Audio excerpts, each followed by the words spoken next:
家好，我係6B 班葉卓瑤。我今日會介紹嘅書係《上帝會綁鞋帶嗎》。好，咁我哋就一齊睇下呢本書係講乜嘢噶啦。媽媽，上帝着咩衫噶？我唔知啊，安安，但係佢幫山坡着上咗喜樂嘅綠衣，用綿羊裝扮草地。啲花花呢，從來都唔使擔心自己要着咩衫。我諗太陽升起嘅時候，上帝就會戴上橙色嘅珠珠頸鏈；落雨嘅時候，佢就會戴上灰色嘅大帽子。爸爸，上帝會唔會綁鞋帶噶？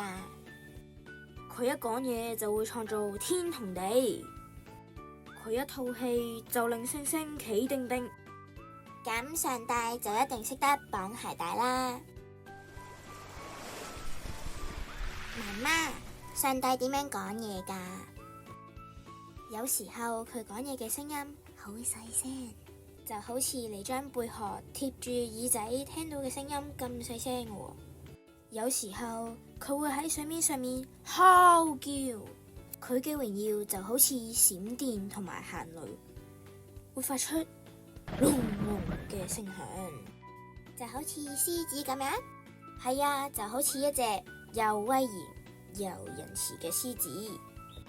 爸爸，上帝有冇翼噶？上帝用愛緊緊咁樣環抱住我哋，就好似母雞用對翼保護住小雞咁樣。話唔定上帝好中意烏鴉呢。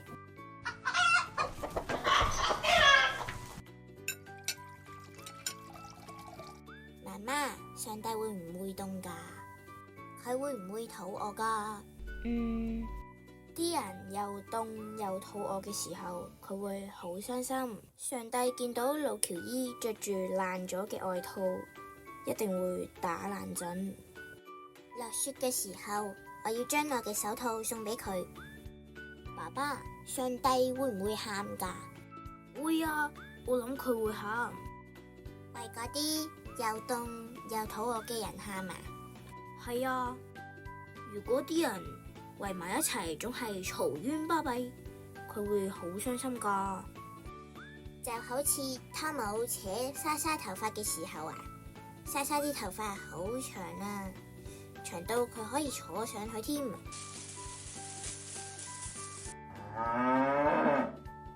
媽，上帝有冇寵物噶？樹林裏面嘅雀仔同埋動物都係佢嘅，山坡上每隻乳牛亦都係佢嘅。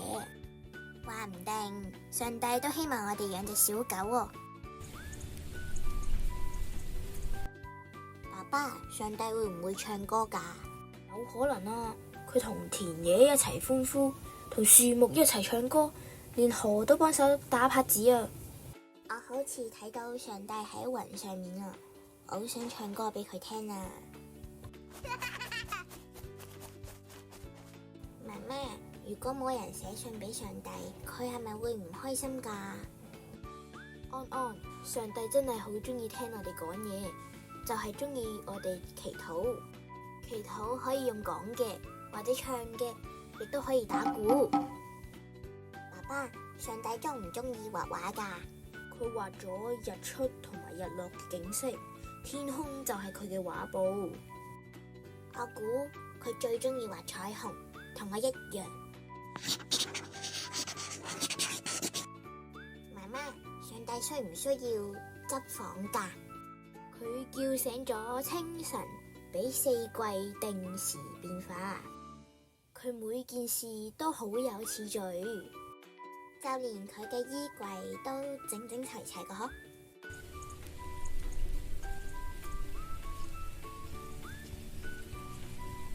爸爸，上帝會唔會瞓覺噶？安安，上帝從來都唔瞓覺，但係佢唔會攰嘅咩？佢創造完世界之後，的確有休息下嘅。但係媽媽，上帝而家到底喺邊度啊？我哋講嘢嘅時候，上帝就喺呢度；你開心同傷心嘅時候，上帝都喺你身邊。驚嘅時候都係啊？冇錯，你驚嘅時候，佢都喺你身邊，佢永遠與你同在。爸爸，上帝知唔知道我哋嘅名㗎？當然啦，佢都知道天上星星嘅名添。媽媽晚安，爸爸晚安，上帝晚安，我係安安，平安嘅安。呢本書就講到呢度，希望大家鍾意呢本書啦，拜拜。